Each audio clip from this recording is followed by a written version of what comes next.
मधुमंगल श्रीदामा सब सखान के संग ठाकुर जी बैठे और ठाकुर जी मन में विचार करने लगे, भैया कछु योजना बनाओ जो बरसाने कैसे जाऊं मैं श्री जी को देखवे। कभी ठाकुर जी चूड़ी बेकी व्यवहारी बन के आ जाएं, कभी सांझी बना व्यवहारी बन के आ जाएं, सखी सखी बन के चले जाएं। मधुमंगल बोलो, लाला तो पे तो एक ही काम सबसे बढ़िया आवे, सखी बनो, बन जा, चलो जा। ठाकुर जी बोले, ना ये ललता विशाखा सबरी पहचान गई है मोए, अब मैं कितनों सखी बन के चलो जाऊं जो पकड़ ले मैं मोकू। तो लाला अब कैसे जाएगो? ठाकुर जी बोले, कोई और योजना बनानी पड़ेगी अब की। तो श्री मलुकदास जी महाराज के चिंतन का भाव है कि ठाकुर जी एक जोगी बन करके जा रहे हैं। इतना सुंदर रूप है ठाकुर जी का। भीष्म पितामह कह रहे हैं, मुझे ऐसे कन्हैया देखने, मुझे वो कन्हैया नहीं देखने जो महाभारत युद्ध कराते हैं, मुझे वो कन्हैया नहीं देखने जो गीता का ज्ञान देते हैं, मुझे वो कन्हैया नहीं देखने जिनके डर से ब्रह्मादि देवता कंपित रहते हैं, मुझे वो कन्हैया देखने जो ललता विशाखा के कारण थर थर कांप रहे हैं, मुझे वो कन्हैया देखने। जोगी रंग बीनाया हे अच्छा श्रृंगी नाद बजाया, जोगी रंग बीनाया अच्छा श्रृंगी नाद बजाया। ओ जोगी रंग बीनाया अच्छा श्रृंगी नाद बजाया,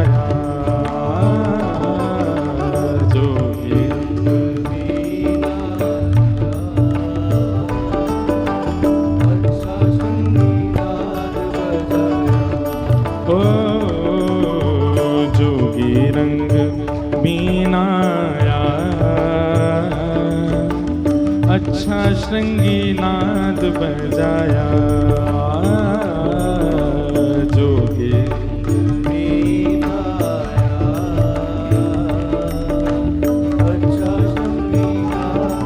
बहुत सुंदर भाव है। ठाकुर जी जोगी बन करके जा रहे हैं बरसाने। सब सखान से कह रहे हैं, मेरो श्रृंगार करो। बोले, कैसा श्रृंगार करो? बोले, महादेव जैसा श्रृंगार करो। मधुमंगल बोलो, लाला महादेव की तो जटान में तो गंगा निकले, तेरी गंगा कैसे निकारे हम? तो पे तो केवल आंसू निकारने आम है, तू गंगा कैसे निकारेगो?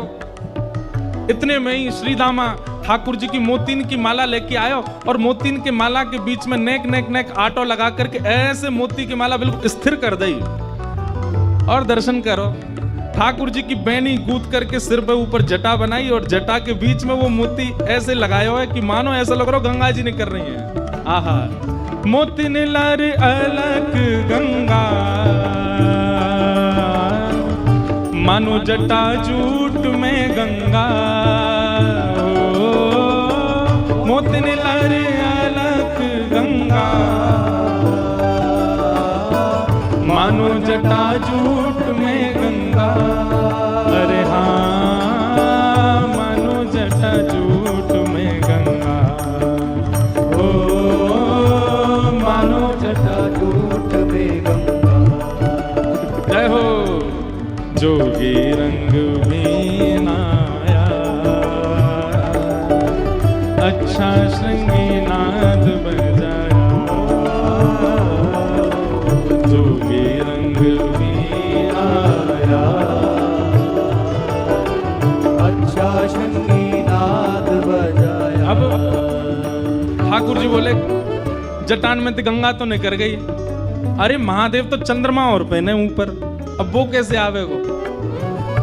मधुमंगल सीधाम बोले, लाला सबरे सिर पे ही धारण कर लेगो, नेकाद नीचे उधारण कर ले। श्रीदामा बोले, लाला एक काम करें, महादेव तो सिर पर चंद्रमा धारण करें, हम तेरे माथे पर चंद्रमा बना दें, वैसे ही आनंद है जाएगो। आहा, हे ललाट में चंदन बिंदा, मानो किए भूषण इंदा। ओ ललाट में चंदन बिंदा, मानो किए भूषण इंदा। अरे हाँ, मानो किए भूषण इंदा। अरे हाँ, मानो किए भूषण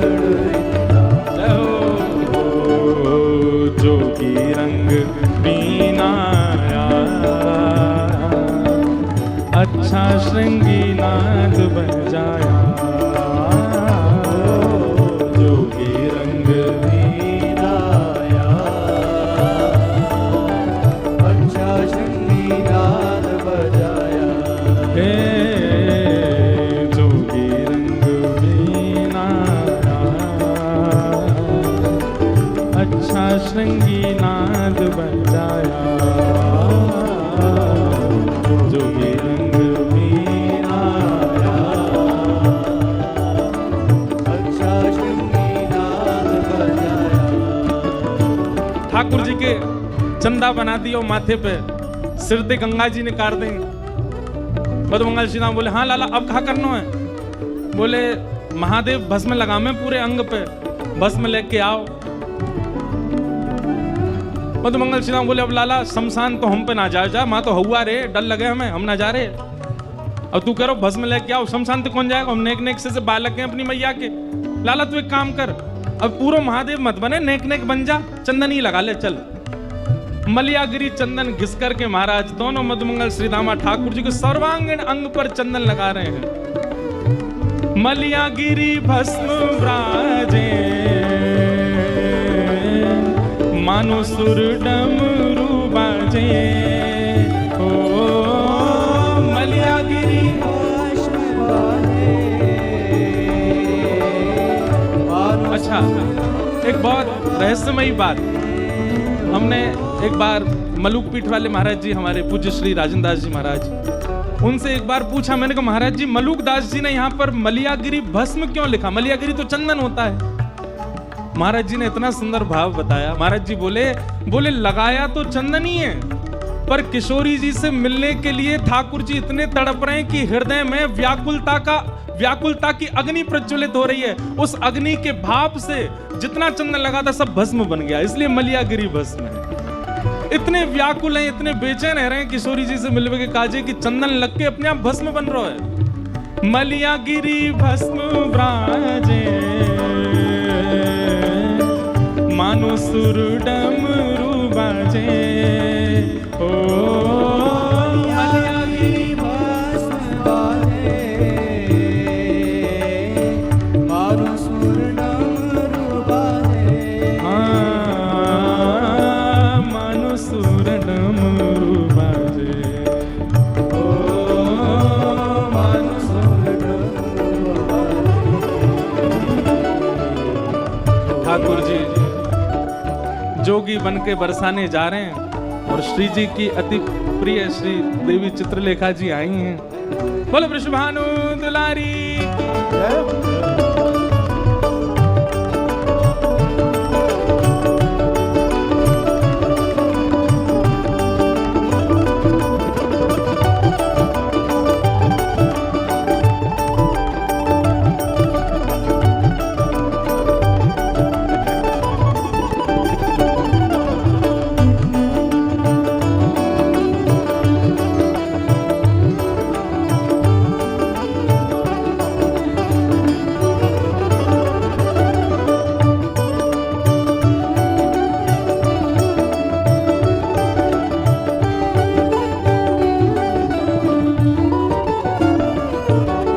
हमारे बहुत कम मित्र हैं, बहुत गिने चुने मित्र हैं हमारे। ठाकुर जी की कृपा से कम ही मित्र होने चाहिए।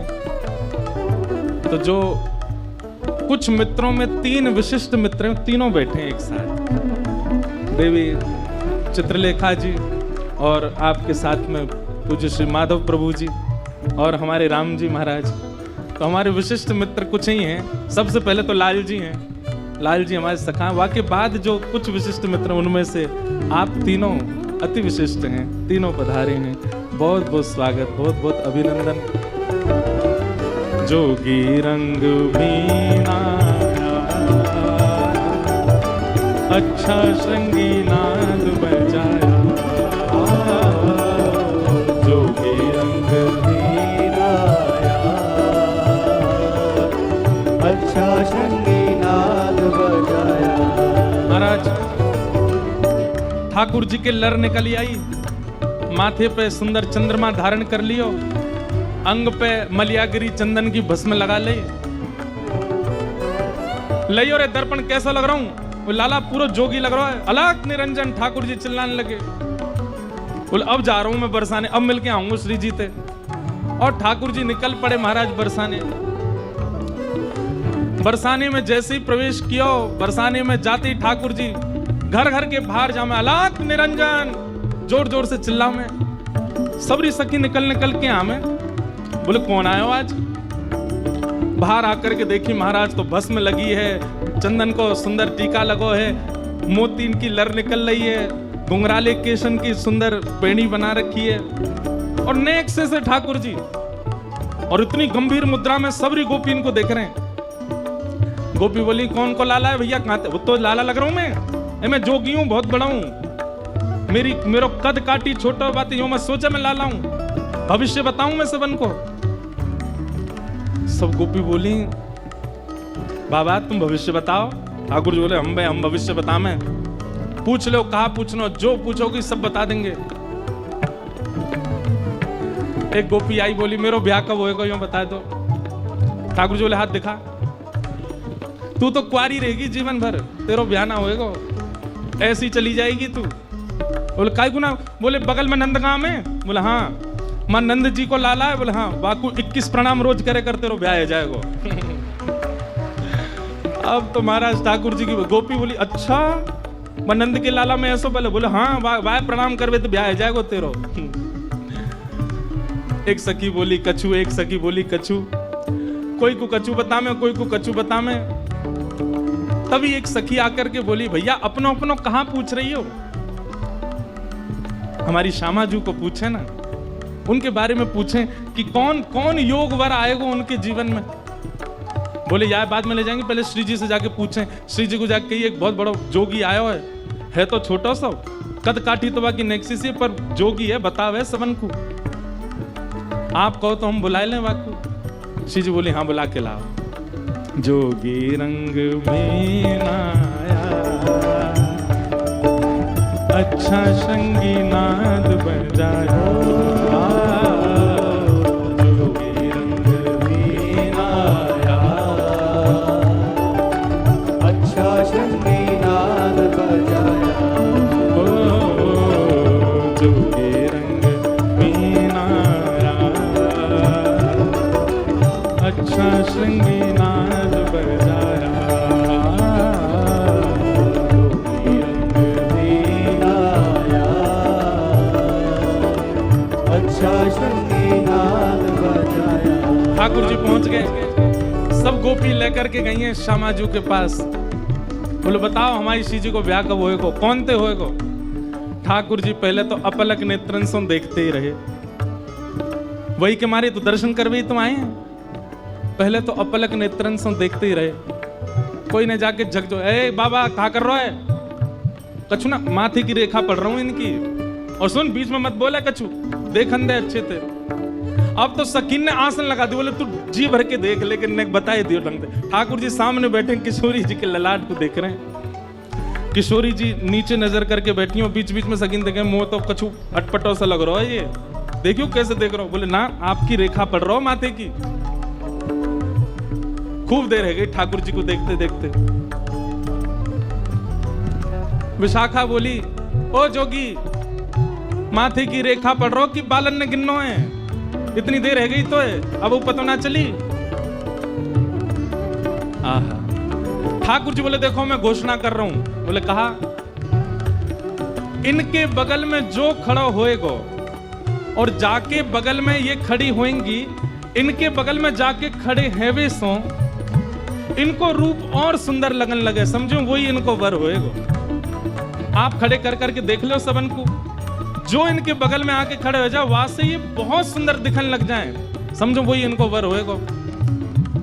बोले जी कैसी बात है बाबा? बोले ना मैं सच साची कह रहा हूं, अभी इनको निहारो, अभी सुंदर लग रही हैं, लेकिन इनके बगल में तुम जाकू खड़ो करोगे, वाके खड़े रहते ये इतनी प्यारी लगे, इतनी प्यारी लगे कि इन पर तन मन बारवे को मन है जा, समझिए वही इनको वर होएगा।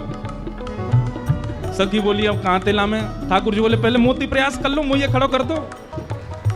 सखी बोली तेरे आसरे ठीक ना है लग रहे। ठाकुर जी बोले अच्छा तुम सबरी सामने आ जाओ, मैं जाके ने एक बगल में खड़ा रहूं, नहीं देखो तो सही एक बार कहा होएगो। सोहे बाम भाग में प्यारी, मानो अर्धंग सवारी, सोहे बाम भाग में प्यारी, मानो अर्धंग सवारी,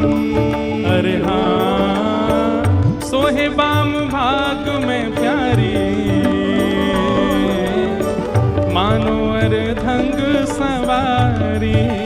ओ सोहे बाम भाग में प्यारी, भानु अर्धंग सवारी। अरे हाँ मानो अर्धंग सवारी, ओ मानो अर्धंग सवारी। जोगी रंग बीनाया, अच्छा श्रृंगी नाद बजाया। जोगी रंग बीनाया, अच्छा श्रृंगी नाद बजाया। श्री मलुकदास जी कह रहे हैं, ठाकुर जी बगल में आके खड़े है गए और सबरी सखी सामने खड़ी है। जैसे ही ठाकुर जी बगल में आके खड़े हुए तो कहा भयो, युगल बिहारी जैसे ही संग में आए, उनकी छवि को देख करके जितनी सखी सब मूर्छित है कि वहीं गिर गई। मोहन मंत्र फूंक दे मारी, सब ब्रज मोहिनी डारी। मोहन मंत्र फूंक के मारी, सब ब्रज मोहनी डारी। अरे हाँ सब सखी मोहनी डारी। ओ हाँ सब सखी मोहनी डारी। ओ जोगी रंग बीनाया, अच्छा श्रृंगी नाद बजाया। जोगी रंग बीनाया, अच्छा श्रृंगी नाद बजाया। हे जोगी रंग बीनाया, अच्छा श्रृंगी नाद बजाया। जोगी रंग बीनाया, अच्छा श्रृंगी नाद अब बजाया। रोकवे टोकवे वारी सबरी सखी तो मूर्छित है गई, केवल श्यामा श्याम खड़े। ठाकुर जी ने तुरंत मोती वोती निकाल लिए, केश खोल लिए, अपना स्वरूप ने दिखाया। श्री जी मैं आया हूँ। आहा किशोरी जी ने गाढ़ आलिंगन किया श्याम सुंदर को। कैसे कैसी योजना बनाई कि आए करो हैं, कहाँ बन के आगे? बोले जोगी बन के आया हूँ। सब सखी मूर्छित है गई और श्यामा श्याम को अद्भुत मिलन भयो। अब ठाकुर जी नंदगाम जा रहे हैं मिलके। और कैसे जा रहे हैं? जोगी छवि बाबरो डोले, राधे राधे राधे बोले। हाँ जोगी छवि बाबरो डोले, राधे राधे राधे बोले। हो ब्रज में रतन राधिका गोरी, ओ ब्रज में रतन राधिका गोरी। हाँ ब्रज में रतन राधिका गोरी। ओ ब्रज में रतन राधिका गोरी। ओ राधिका गोरी, राधिका गोरी, राधिका गोरी, राधिका गोरी। राधिका गोरी, राधिका गोरी, राधिका गोरी। राधिका गोरी। ओ ब्रज में, हाँ ब्रज में, ओ ब्रज में रतन राधिका गोरी। ब्रज में रतन राधिका गोरी। हाँ ब्रज में रतन राधिका गोरी। ओ ब्रज में रतन राधिका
ब्रज में रतन राधिका गौरी, ब्रज में रतन राधिका गौरी, ब्रज में रतन राधिका गौरी, ब्रज में रतन राधिका गौरी, हे ब्रज में रतन राधिका गौरी, ब्रज में रतन राधिका गौरी, हे सबते सुवन राधिका गौरी, सबते सुमन राधिका गौरी, हे ब्रज में रतन राधिका गौरी, ब्रज में रतन राधिका गौरी, ब्रज में रतन राधिका गौरी। ब्रज में रतन राधिका जोगी सब संतों दा प्राणा, शरण मलूक ने माना। जोगी सब संतों दा प्राणा, शरण मलूक ने माना। हो शरण मलूक ने माना। जोगी रंग बीनाया, अच्छा श्रृंगी नाद बजाया। जोगी रंग आया, अच्छा शृंगी नाद बजाया, अच्छा श्रृंगी नाद बजाया।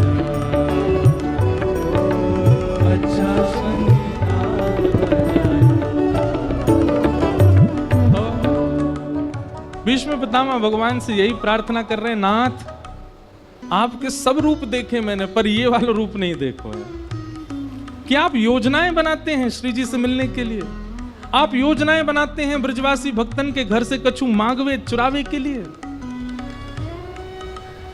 ललित गति विलास वल गुहास, प्रणय निरीक्षण कल्पितो रुमान। मुझे आपके उस रूप का दर्शन करना है प्रभु। अंत में ब्रज का स्मरण करते हुए श्री भीष्म पितामह भगवत धाम को प्रस्थान कर गए।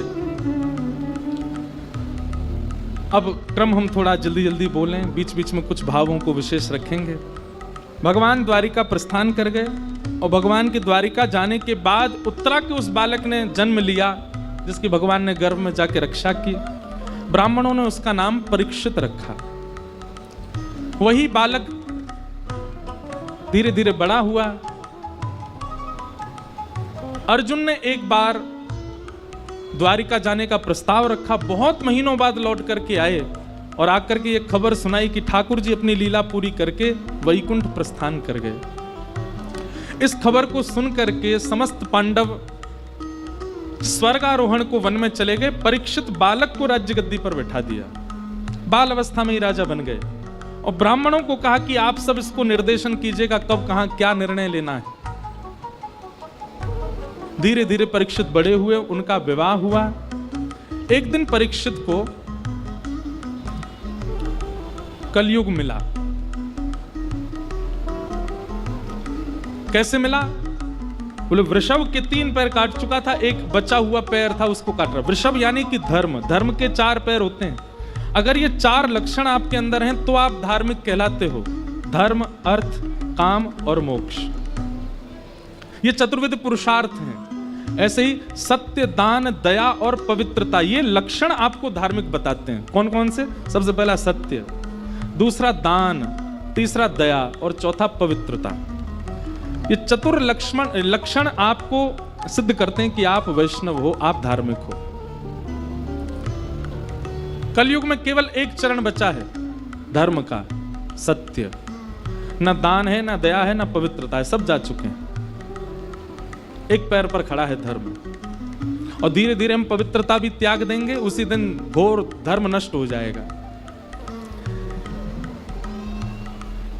परीक्षित जी महाराज ने जब उस कलयुग को देखा जो वृषभ के पैर काट रहा था, तलवार निकाल करके दौड़े तो उसने शरण ग्रहण की और 5 स्थान कलयुग को प्रदान किए रहने के लिए। द्यूतम पानम स्त्रिय सूना, पहले 4 स्थान दिए। और 4 स्थानों के पश्चात कलयुग ने पुनः याचना की तो 5वां स्थान जात रूप मदात प्रभो। बहुत ध्यान से सुनो। द्यूतम यानी कि जुआ, उसमें कलयुग रहता है। पानम यानी कि भक्ष सेवन, मदिरा पान आदि, इनमें कलयुग रहता है। पर स्त्री पर पुरुष संग में कलयुग रहता है। क्लेश हिंसा में कलयुग रहता है। और अंतिम बिना मेहनत के कमाए गए धन में कलयुग का वास होता है। अगर कोई व्यक्ति इन 5 स्थानों से स्वयं को बचा ले तो निश्चित है कि कलयुग का उस पर प्रभाव नहीं होगा। बंधु, भजन जितना भगवत प्राप्ति के लिए है उतना इसलिए भी है कि भजन हमें रोकता है कई बार इन क्रियाओं को करने से। जो व्यक्ति भजन मार्ग नहीं स्वीकार करता, कभी भगवत भागवत नहीं सुनता, कभी नाम जब जिसने ना किया हो निष्ठा से, वृंदावन ना गया हो निष्ठा से, निश्चित है कि वो 5 स्थानों में कभी ना कभी तो प्रवेश करेगा। इसलिए नाम जप, भजन, भागवत कथा, श्रवण, तीर्थ यात्रा ये इसलिए भी जरूरी है क्योंकि इनके प्रभाव से हमारे चित्त में कभी कभी दूषित न करने की प्रेरणा आती है कि नहीं करें, ये नहीं करना चाहिए, उचित नहीं है। सामने व्यसन रखा है और आप उसको कर लेते हैं तो इसका मतलब यह है कि आपका भजन नहीं है। आपका मन कैसे आ गया उस पर? और कोई है जो आपके भीतर आपको रोक रहा है, वही आपका भजन है। इसलिए भी साधना आवश्यक है, इसलिए भी भजन आवश्यक है, क्योंकि दूषित स्थानों से भजन रोकता है। हमने धोती पहनी है, बगलबंदी पहनी है, तिलक लगाया, चोटी है, ऐसा स्वरूप है। इस स्वरूप में मैं सामान्य जहां पर भोग भोगे जा रहे हूं वहां नहीं जा सकता, और गया भी तो सब वहां पर अस्त व्यस्त हो जाएगा। बोले ओ ये कौन आ गया, इनका स्वरूप यहां के लायक नहीं, इनका स्वरूप यहां की उपस्थिति के उपयोगी नहीं। वैष्णवता आपको कहीं ना कहीं सुरक्षित करती है। तिलक लगा करके आप फ्लाइट में बैठो, एयर होस्टेस पूछ ही नहीं सकती, नॉनवेज बोलेगी ही नहीं, वो तिलक देखते ही आपको, बल्कि जैन और पूछेगी जैन पाओगे आप, क्यों? क्योंकि उसको प्रमाणित हो गई है कि ये नहीं पा सकते। हम धोती पहन के टिकिया वो पानी पूरी, टिकिया आप नहीं समझते होंगे, पानी पूरी पानी चले जाएं तो पानी पूरी वाले भैया पहले पूरी दुकान साफ करेंगे। वो हो महाराज जी आए, इनको पवित्र पवाना है। क्यों? ये पवित्र पवाने की इच्छा उसके चित्त में कहां से आ गई? केवल स्वरूप देख करके। इसका मतलब क्या है? वैष्णवता चतुर्व्यूह रूप धारण करके आपकी रक्षा करती है, आपको कहीं गलत जाने से रोकती है।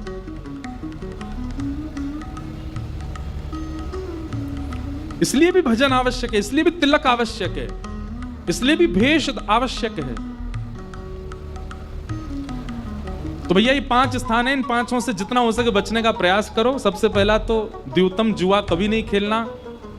दूसरा मदिरा पान, भक्ष सेवन कभी नहीं करना। पर स्त्री पर पुरुष संग कभी नहीं करना।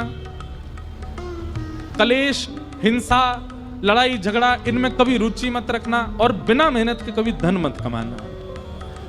इन 5 में कहीं भी आपने किंचित भी प्रवेश किया, कलयुग आपको छोड़ेगा नहीं, पूरा हावी होगा आपके ऊपर। कलयुग को 5 स्थान देकर के राजा परीक्षित स्वयं। अच्छा एक बात बताएं, अधिकतर कथाओं में ऐसा कहा जाता है कि परीक्षित ने मुकुट पहना तो मुकुट से कलयुग उनके चित्त में प्रवेश कर गया, पर भागवत जी में ऐसा कहीं नहीं लिखा। भागवत जी में यह बात लिखी है कि परीक्षित कलयुग से मिला था, उसके मिलन भाव से संग दोष किंचित उसके चित्त में आ गया था। और वो किंचित दोष किस रूप में आया कि परीक्षित के मन में यह भावना उत्पन्न हुई कि मैं तो राजा हूं, मैं आज शिकार खेलने जाऊंगा।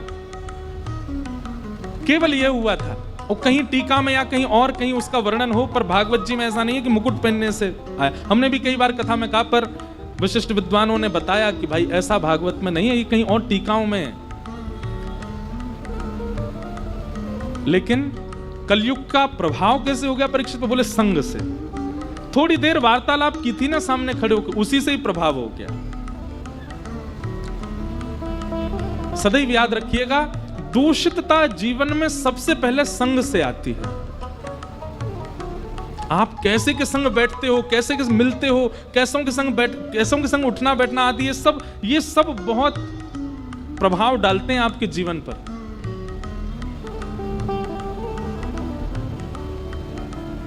इसलिए हमारी प्रार्थना है कि संघ यदि नहीं सुधर रहा है, क्योंकि मोस्टली सारे बच्चे आते हैं वो यही कहते हैं हम हॉस्टल में रहते हैं, हम कॉलेज जाते हैं, यूनिवर्सिटी जाते हैं, वहां तो ये सब होता है, महाराज जी क्या करें।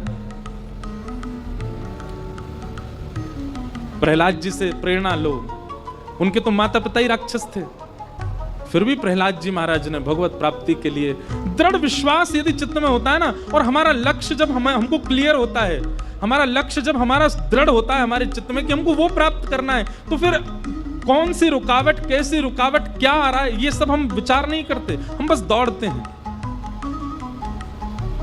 लक्ष्य जब हमारा दृढ़ हो, तो अगर आपका लक्ष्य श्री ठाकुर जी के चरणारविंद दृढ़ हैं, निश्चित है ठाकुर जी प्राप्त होंगे, फिर चाहे कितनी भी रुकावट हो। श्री गोपाल भट्ट गोस्वामी जी को श्री राधारमण लाल कैसे प्राप्त हुए? दृढ़ता से।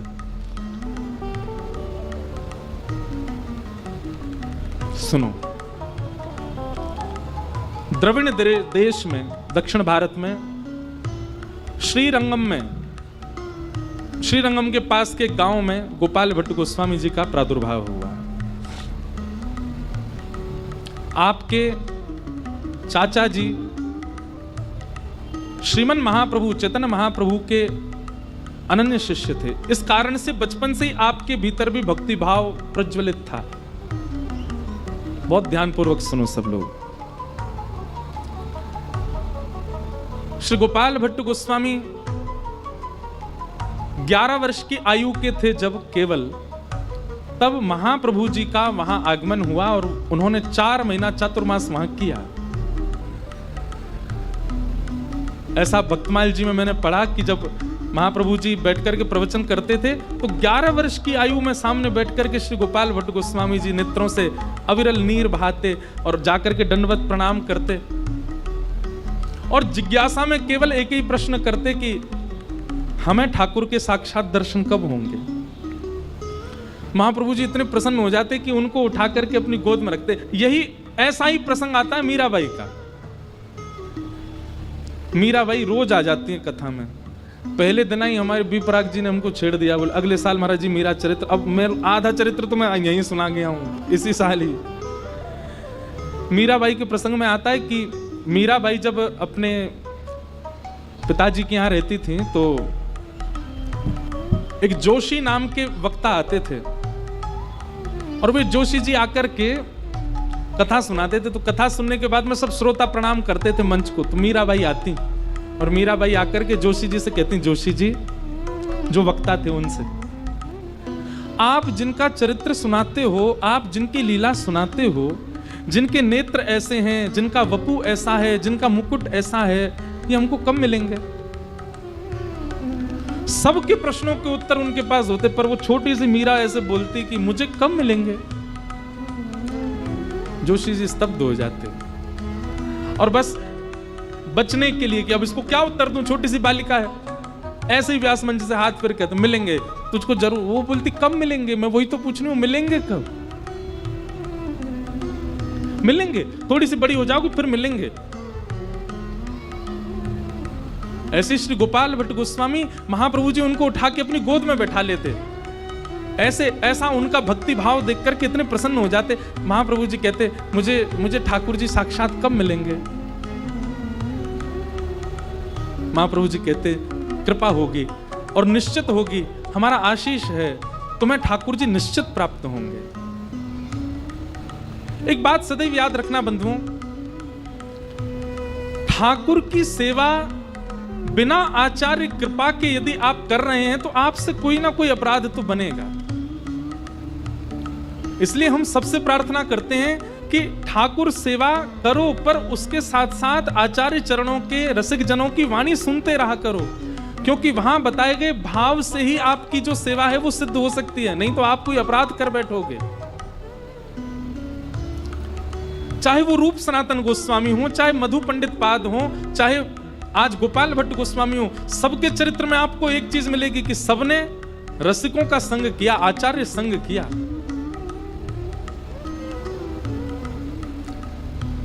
चातुर्मास के 4 महीने जैसे पूरे हुए, श्री महाप्रभु जी जैसे ही वहां से प्रस्थान करने लगे, उनके प्रस्थान के उस स्थिति को देख करके गोपाल भट्ट गोस्वामी रुदन करने लगे, और रुदन करते करते पकड़ लिए चरणारविंद और कहने लगे मैं नहीं रह पाऊंगा अब यहां पर, आप मुझे संगी ले चलो। महाप्रभु जी ने हृदय से लगाया और कहा बालक, हम तो अब कहीं और प्रस्थान करेंगे, पर तुम्हारी इच्छा, तुम्हारी भावना देख करके जो भाव हमारे मन में प्रकट हो रहा है वो हम तुमको आज्ञा कर देते हैं, तुम वृंदावन चले जाओ। और वृंदावन में हमारे सेवक, हमारे परम शिष्य रूप सनातन गोस्वामी अभी हैं, उनके पास जाकर के तुम उनके चरणाश्रित हो जाओ, उनके सेवक बन जाओ। गोपाल भट्ट गोस्वामी वृंदावन आ गए और रूप सनातन गोस्वामी जी के साथ में आप श्री राधा माधव का नित्य चिंतन करते थे, उनके प्रवचनों को सुनते थे, और सुनते सुनते ऐसी स्थिति हो गई कि आपने भी कई सुंदर सुंदर ग्रंथों का अवलोकन किया, कई सुंदर ग्रंथों का निर्माण किया। एक बार आप दर्शन के लिए नेपाल गए, और नेपाल में गंडकी नदी का जो प्रारंभ होता है दामोदर कुंड, वहीं पर ही शालिग्राम भगवान प्राप्त होते हैं।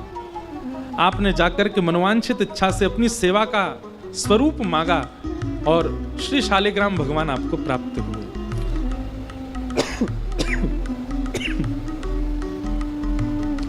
उन्हीं शालिग्राम भगवान को लेकर के आप श्री वृंदावन पधारे और नित्य उन्हीं की सेवा करते थे। बहुत ध्यानपूर्वक सुनिएगा। श्री राधा रमण जी के प्रकट होने के एक नहीं अनेक कारण हैं। एक कारण बताया जाता है कि एक सेठ जी वृंदावन में घूम रहे थे और सब मंदिरों में जाते और वहां के ठाकुरों का कद काटी पूछते, बोले इनको किस नाप का वस्त्र धारण कराना चाहिए, तो वैसा दर्जी से बनवा करके वस्त्र धारण करवाने के लिए दे जाते। सब मंदिरों में भ्रमण करते करते आप जब श्री गोपाल भट्ट जी के पास पहुंचे तो आपने जाकर के निवेदन किया, महाराज यहाँ जितने भी ठाकुर हैं हम सबकी पोशाक बनवा रहे हैं, आप भी अपने ठाकुर जी का स्वरूप बता दीजिए तो हम उनकी पोशाक बनवाएं। अब ये सुनकर के गोपाल भट्ट गोस्वामी जी के तो नेत्र बंद होगा। अब मैं क्या बोलूं, हमारे तो शालिग्राम ठाकुर जी हैं, वो पोशाक ही नहीं पहनते। सेठ जी बाहर खड़े हैं, बोले बताइए आपके ठाकुर जी का स्वरूप कैसा है, हम उनकी वैसी पोशाक धारण करा देंगे। गोपाल भट्ट गोस्वामी अपने ठाकुर जी को देखें और नेत्रों में नीर भराए और प्रार्थना करने लगे, नाथ याचक तो आया है देने के लिए वस्त्र, लेकिन मैं कैसे बताऊं मेरे ठाकुर की कमर ही नहीं है, मैं कैसे कहूं मेरे ठाकुर की भुजा ही नहीं है, मैं कैसे कहूं मेरे ठाकुर का वक्ष ही नहीं है, मेरे ठाकुर जी के चरण ही नहीं है तो सब, पर मैं धारण कैसे कराऊं नाथ आपको। सेठ जी से कहा, भैया आप कहीं और ही चले जाओ, हमारे ठाकुर जी को आवश्यकता नहीं है। सेठ जी बोले नहीं नहीं आप बताइए ना, आप संकोच मत करिए, जैसे भी ठाकुर मैं बना के दूंगा। गोपाल भट्ट गोस्वामी बोले हम तुमसे कह रहे हैं ना कि हमें आवश्यकता नहीं, चले जाओ। पहली वेदना का कारण प्रकट हुआ गोपाल भट्ट गोस्वामी जी के चित्त में, और नित्य अपने ठाकुर जी की सेवा करते करते कहते, नाथ सब श्रृंगार करते मुझे अधिकार नहीं है, क्यों?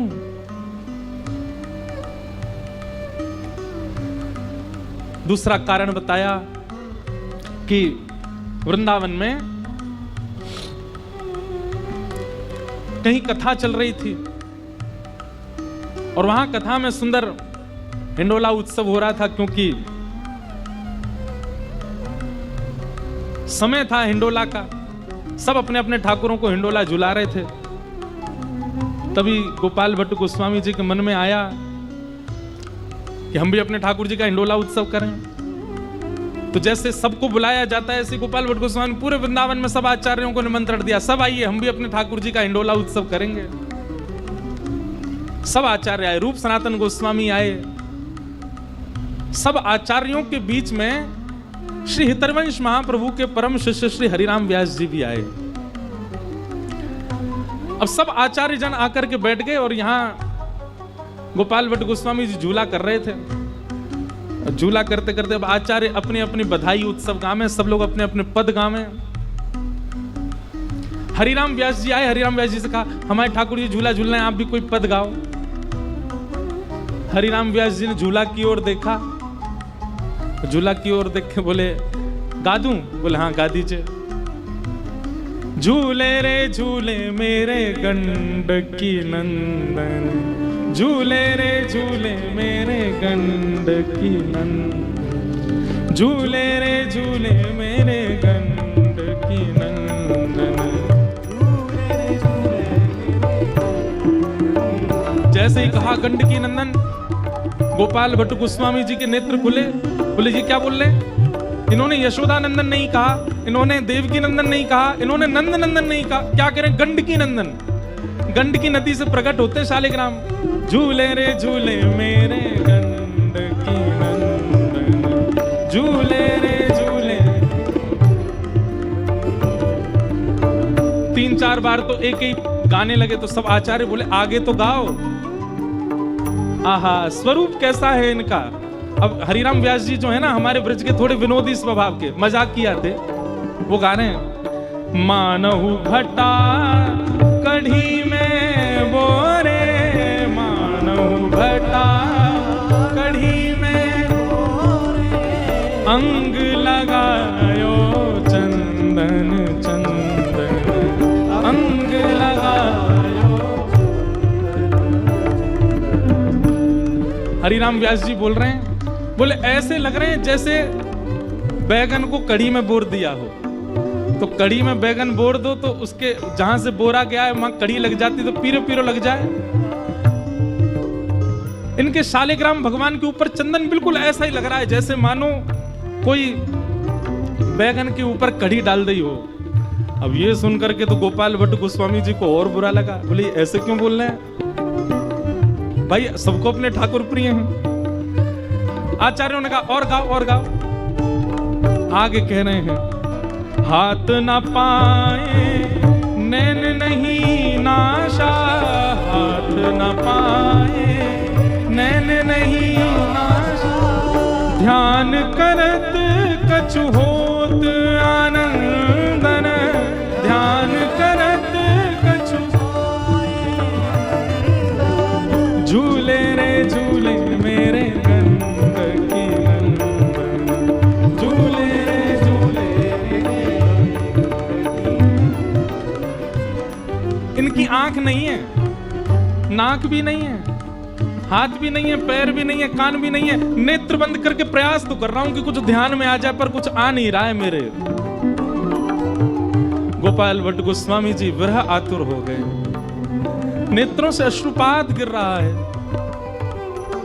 लेकिन बंधुओं देखो, ये आचार्यों की गाई गई वाणी भले ही वो किसी भी रूप में हो, वो कारण बनती है ठाकुर जी के भाव को प्रकट करने की।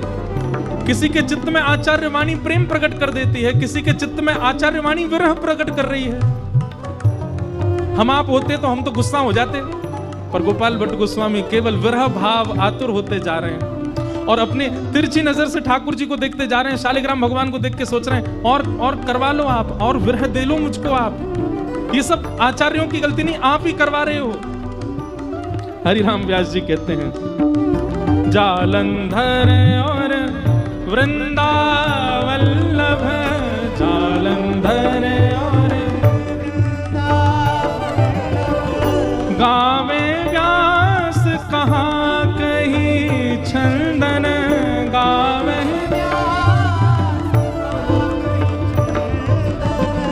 झूले रे झूले मेरे गंडकी नंदन, झूले रे झूले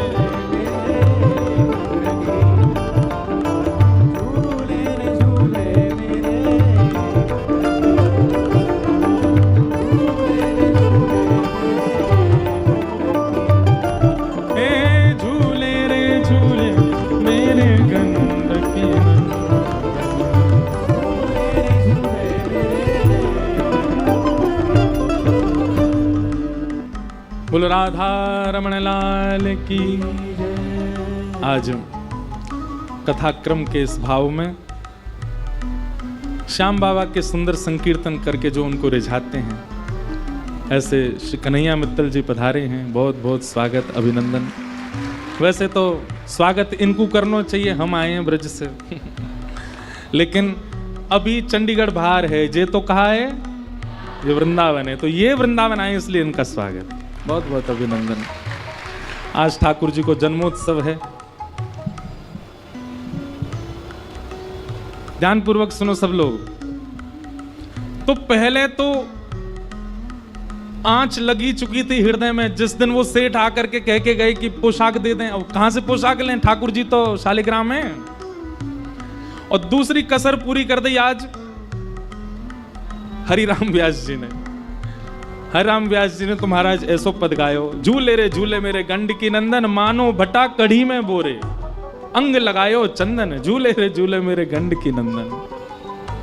और ऐसो कह करके बोलो गंड की नंदन भगवान की जय कह करके हरिराम व्यास जी चले गए वहां से और विरह वेदना में छोड़ गए श्री गोपाल भट्ट गोस्वामी को। रोज प्रार्थना करते हैं अपने ठाकुर से, रोज निवेदन करते हैं, नाथ यह भाव कब पूर्ण हो। और तीसरा प्रसंग आता है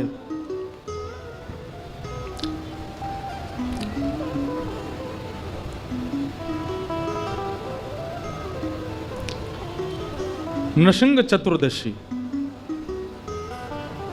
बहुत ध्यानपूर्वक सुनिएगा। नृसिंह चतुर्दशी का अवसर था।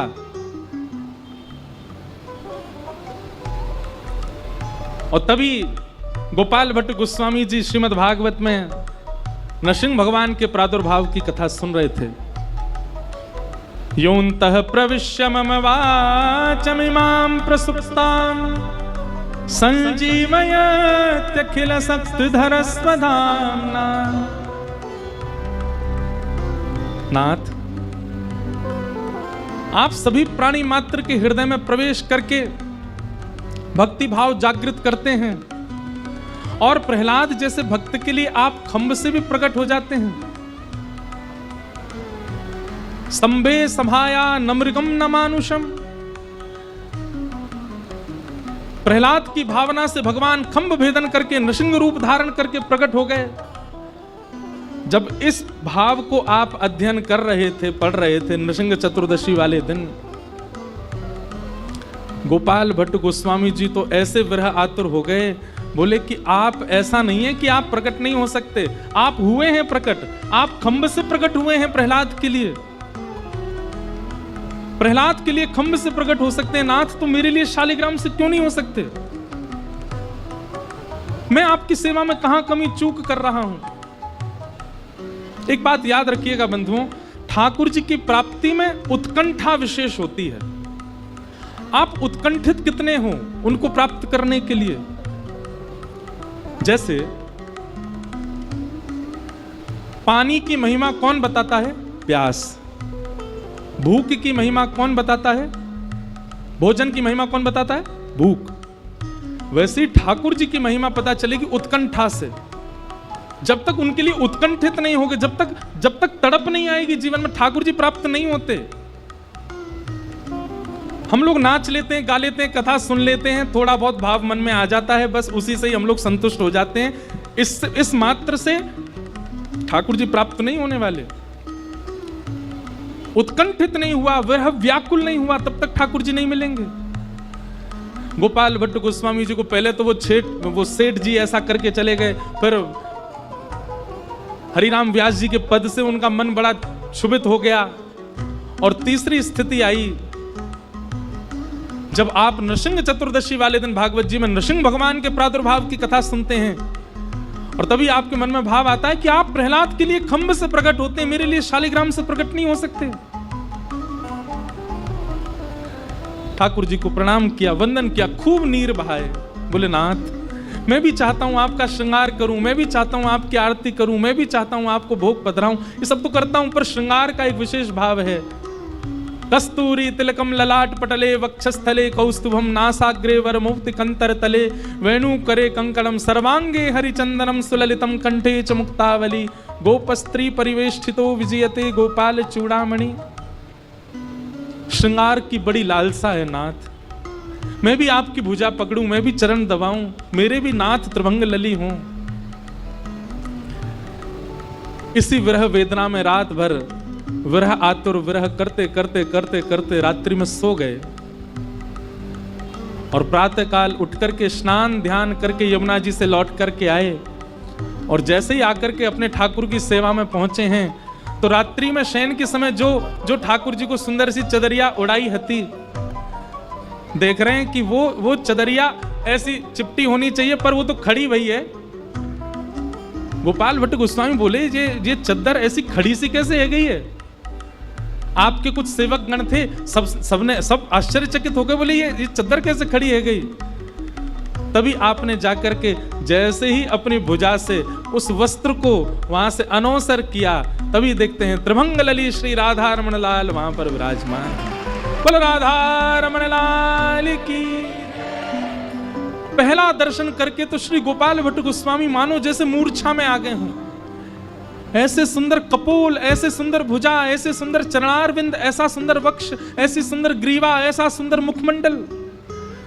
लेकिन तभी मन में विचार करने लगे, भैया ये कौन के ठाकुर यहाँ कैसे आ गए, हमारे शालिग्राम भगवान कहाँ हैं? जैसे ही घूम करके देखा तो श्री राधा रमण लाल जी के त्रिभंग ललित स्वरूप के पीछे ही शालिग्राम भगवान है, उसी में से प्रकट होकर के श्री ठाकुर जी पधारे हैं।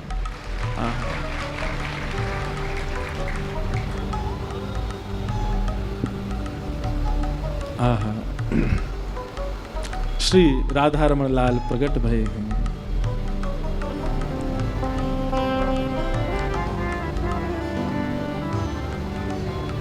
श्री गोपाल भट्ट जो के हृदय वेदना प्रगट्यो शालिग्राम। श्री गोपाल भट्ट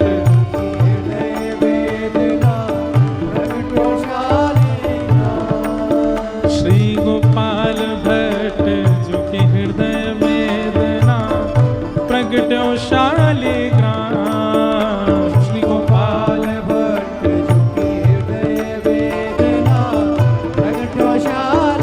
और हृदय वेदना से शालिग्राम से प्रकट हुए। दूसरी बात, आप जब दर्शन करने जाते थे गोविंद देव जी का, मदन मोहन जी का, गोपीनाथ जी का, मन में भाव आता था मेरे ठाकुर ऐसे कैसे होंगे, मेरे ठाकुर इतने सुंदर कैसे होंगे। तो महाराज वृंदावन के जितने ठाकुर हैं सबन के अंश आ गए राधा रमण जी में। आप चरणन को दर्शन करो तो ऐसा लगेगा मानो कि श्री साक्षात गोविंद देव जी हैं। कटी भाग को दर्शन करो तो ऐसा लगेगा मदन मोहन जी हैं। मुखमंडल को दर्शन करो तो ऐसा लगे श्री गोपीनाथ जी हैं। तीनों के भाव से तीनों रूप एकाकार होकर के श्री राधा रमण लाल प्रकट हो गए।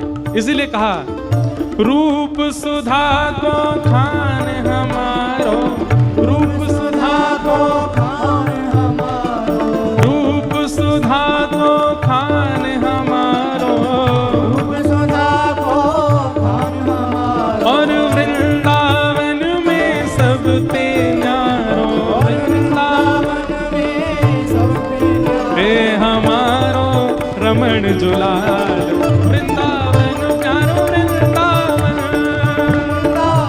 प्यारो, वृंदावन श्री वृंदावन मेरो वृंदावन, मेरो वृंदावन। रूप सुधा को खान हमारो, रूप सुधा को खान हमारो। हे वृंदावन में सब ते न्यारो, वृंदावन में सब ते न्यारो। श्री राधा रमण दुलार, वृंदावन मेरो वृंदावन, वृंदावन मेरो वृंदावन। अभी जब जहाँ घर में रुके वहां से यहाँ आ रहे थे, 2-4 लाइन लिखी बधाई के लिए। हो आयो राधा रमण जुलाल, आयो राधा रमण जुलाल। बधाई बाज रही, हाँ बधाई बाज रही। आओ आयो राधा रमण जुलाल,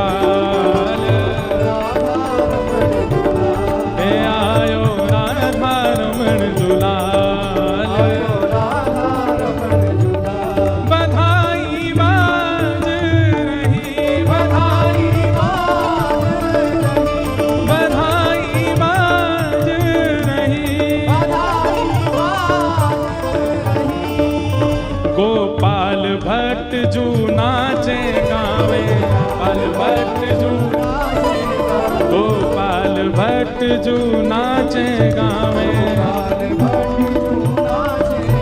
हे भर भर के बधाई लुटावे, भर भर के बधाई लुटावे, बधाई लुटावे, बधाई लुटावे, हे बधाई लुटावे। गोपाल भट्ट जू नाचे गावे, हाँ भर भर के बधाई लुटावे। और वो सब नाचे, सब नाचे, सब नाचे दे दे ताल, सब नाचे दे दे बधाई बाज रही, बधाई बाज रही।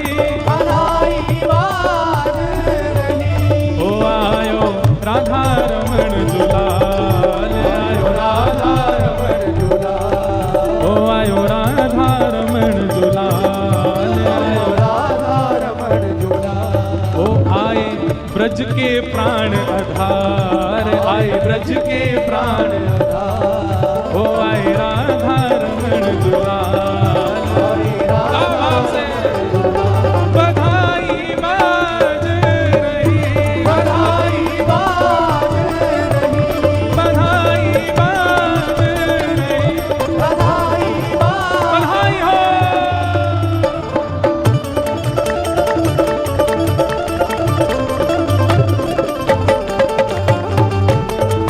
श्री राधा रमण लाल की, श्री गोपाल भट्ट गोस्वामी की।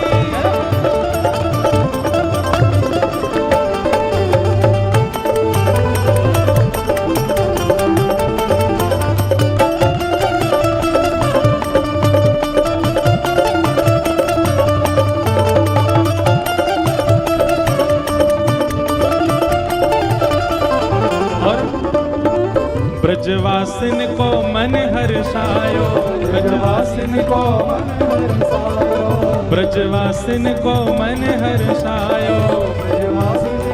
क्यों? श्री राधा रमण सो निधि जो पायो, राधा रमण सो, हे राधा रमण सो निधि जो पायो, ओ सब ब्रजवासिन को मन हर्षायो, ब्रजवासिन को, सब ब्रजवासिन को मन हर्षायो। ओ प्यारो राधा रमण सो निधि जो पायो, ओ प्यारो राधा रमण सो निधि जो पायो। और आयो ब्रज को लाड लो लाल, आयो ब्रज को लाड लो लाल, ओ आयो ब्रज को लाड लो लाल, आयो ब्रज को रहो बधाई बाज रही, बधाई बाज रही, हाँ बधाई बाज रही, बधाई बाज रही। ओ आयो राधा रमण दुलाल, आयो राधा रमण दुलाल, हे आयो राधा रमण दुलाल, आयो राधा रमण दुलाल। बधाई बाज रही, बधाई बाज रही, बधाई बाज रही, बधाई बाज रही। राधा रमण, राधा रमण, राधा रमण कहिए, राधा रमण, राधा रमण, राधा रमण, हे राधा रमण, राधा रमण, राधा रमण कहिए, राधा रमण, राधा रमण, राधा रमण कहिए, हे राधा रमण, राधा रमण, राधा रमण कहिए, राधा रमण, राधा रमण, राधा रमण कहिए, हे राधा रमण, राधा रमण, राधा रमण कहिए, राधा रमण, राधा रमण, राधा रमण कहिए। हे सब सखी मिल बलिहारी जावे, सब सखी मिल बलिहारी, सब सखी मिल बलिहारी जावे, क्यों चरण कमल की सेवा पावे, चरण कमल की सेवा पावे, हे चमन कमल की सेवा पावे, चरण कमल की सेवा राधा रमण जी प्रकट भये हैं तो बधाई तो चाहिए हमें, एक ही बधाई चाहिए। कहा हमें रखिए सेवादार, हमें रखिए सेवादार, ओ हमें रखिए सेवादार, हमें रखिए सेवादार। बधाई बाज रही, बधाई बाज रही, हे बधाई बाज रही, बधाई बाज रही, ओ हमें रखिए सेवादार, हमें रखिए सेवादार, ओ हमें रखिए सेवादार, हमें रखिए सेवादार। हे बधाई बाज रही, बधाई बाज रही, हाँ बधाई बाज रही, बधाई बाज रही। ओ आयो राधा रमण जुलाल, आयो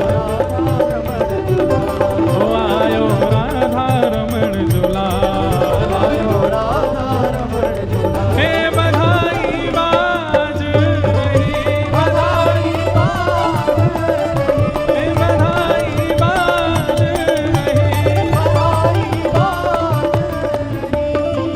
गोपाल भट्ट जो की हृदय वेदना प्रगट्यो शालिग्राम, गोपाल भट्ट जो की हृदय वेदना प्रगट्यो शालिग्राम।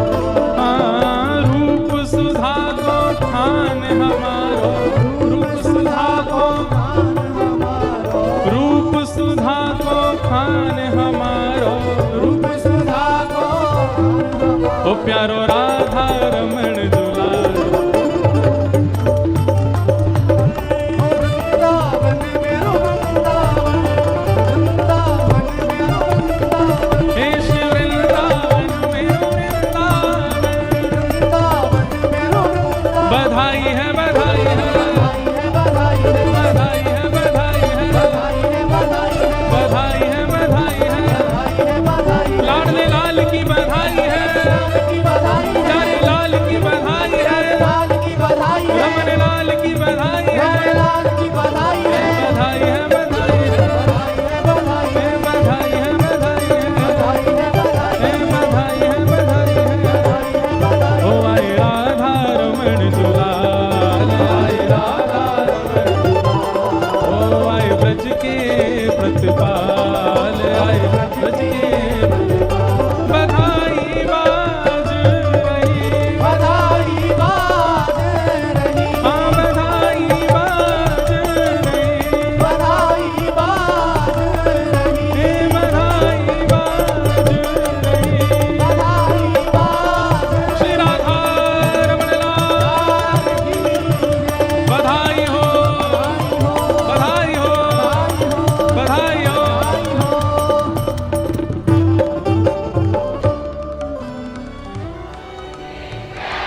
श्री गोपाल भट्ट गोस्वामी जी महाराज की विराजो।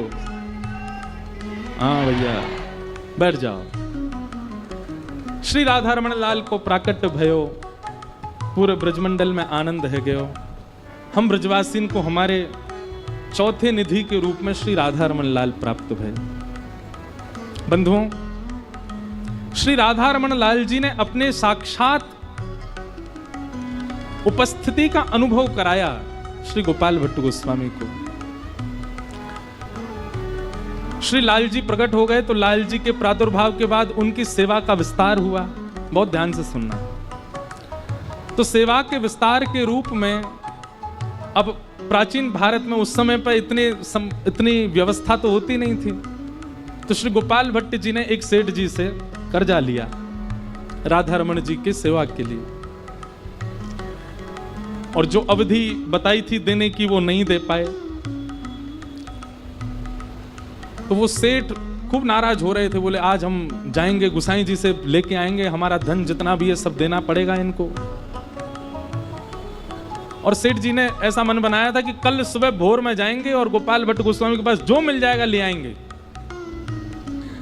श्री राधा रमण लाल जी को रात भर निद्रा नहीं आई और मन में विचार करने लगे कि सुबह सुबह अगर ये आ जाएंगे और आकर के गोसाई जी को परेशान करेंगे, गोस्वामी जी से आकर के कहेंगे धन दो, हमारी सेवा कैसे हो पाएगी? बंधुओं, एक बात याद रखिए, ठाकुर जी जब सेवा में रहते हैं ना, तो जितना चाव आपको सुबह सुबह उठ करके उनको देखने का होता है, उनको भी होता है कि आज ये कैसे नहा धो के तैयार है कि आवे वो मेरे पास।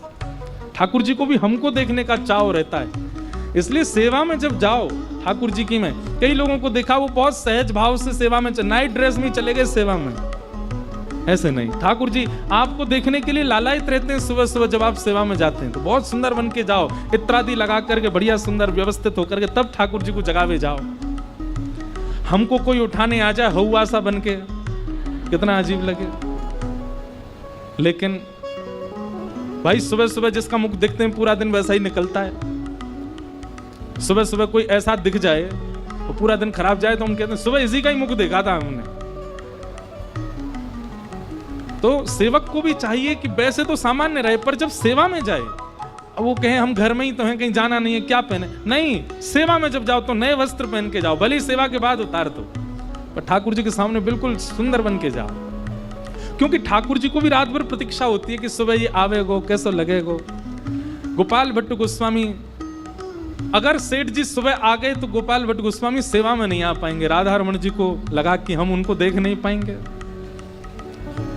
तो महाराज ब्रह्म मुहूर्त में मंगला आरती से पहले ही राधा रमण जी ने गोपाल भट्ट जी का रूप धारण कर लिया, और रूप धारण करके जितना धन उस सेठ का था सारा धन लेकर के गए, और सेठ के यहाँ सुबह ही सुबह उसका गेट दरवाजा खटखटा दिया, खोलो।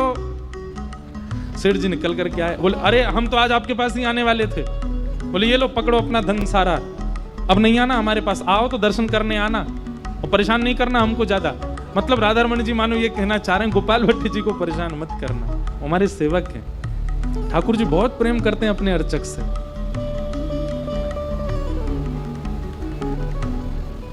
आप वापस जाकर के व्यवस्थित अपने रूप में हो गए। गोपाल भट्ट जी को भी उसने संदेश पहले ही भेज दिया था कि इस दिन सुबह सुबह हमको धन दे दीजिएगा। तो गोपाल भट्ट जी सेवा आदि से जल्दी जल्दी निवृत्त हुए, और आपने कहा अब धन की व्यवस्था करूं, जो है वही ले जाऊं, उसका कर्जा थोड़ा थोड़ा चुकाना प्रारंभ करूं। आप थोड़ी बहुत सामग्री लेकर के जैसे ही गए सेठ के यहाँ, सेठ जी ने अरे आइए आइए आप पुनः पधारे, बहुत बहुत स्वागत, क्या सेवा करूं? बोले महाराज आपका ये धन है, आप रखो। आप दे तो गए सारा, अब क्यों लेकर के आए हैं? गोपाल भट्ट गोस्वामी बोले हम कब दे गए आपका धन, अभी तक तो दिया नहीं, और जो अवधि थी उस पर भी नहीं दिया, अब उसके बाद हम थोड़ा बहुत देने आए हैं, आप रख लीजिए। सेठ जी बोले आज सुबह सुबह आप आए थे, ये देखिए पूरी पोटली दिखाई, सारा धन आप दे करके चले गए। गोपाल भट्ट गोस्वामी बोले मैं तो आया ही नहीं, मैं तो सुबह मंगला से सेवा से अभी निवृत्त होके आया हूं। सेठ जी बोले भगवान अब मुझसे आप ऐसे आनंद मत लीजिए, आप सुबह सुबह आए थे, आकर के आपने ये भी कहा था कि ये लो धन रखो अपना और हमको परेशान मत करना ज्यादा। गोपाल भट्ट जी के नेत्र बंद हो गए, सेठ जी को हृदय से लगा लिया और कहा, बोले तुम्हारे द्वार साक्षात श्री राधारमण लाल ही आए थे और वही ये धन दे करके गए, इसको संभाल करके रखना, इसको व्यवस्थित कर लेना, कभी खर्च मत करना। हमारे ठाकुर ही आए थे रूप धारण करके।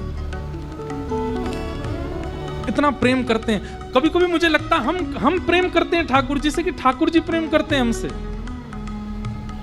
आप जैसी रोटी बना दो पा लेंगे, जैसे भोग लगा दो पा लेंगे, जैसे श्रृंगार कर दो पहन लेंगे। कई बार ऐसा होता है कि आपको कहीं जाना होता है, ठाकुर जी घर में अकेले छोड़े, बेचारे अकेले बैठे हैं, पूरे दिन अकेले रह लेते हैं। जो व्यवहार हम ठाकुर जी के संग करते हैं, कभी किसी अपने के संग करके देखो, पता चल जाएगी आपको। कभी किसी बहुत प्रिय को घर अकेला छोड़ के चले जाओ, कभी किसी अपने बहुत प्रिय को, जैसे ठाकुर जी को आप चना चनौरी खवा देते 3-4 दिन, ऐसे खवा दो, 4 दिन बेटा चनौरी पे ही रह, तू रहेगा, वो नहीं रह सकता। अपनो मानो नहीं है, यही मारे हमसे कोई ना कोई बाधा या कोई ना कोई व्यवधान सेवा में बनता है। ऐसे श्री गोपाल भट्ट गोस्वामी जी के हृदय के श्री ठाकुर जी, प्यारे राधा रमण लाल।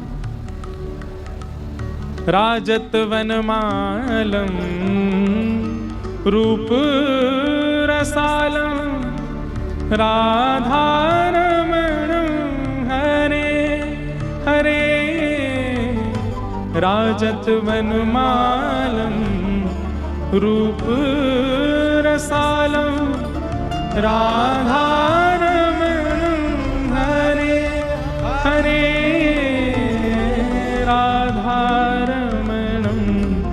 हरे हरे राधारमणं हरे हरे गोरज मुख लसितं भक्त चित्तवसितं राधारमणं हरे हरे राधारमणं हरे हरे ब्रज जन प्रियतम बाल मुकुंदम राधारमणं हरे हरे राधा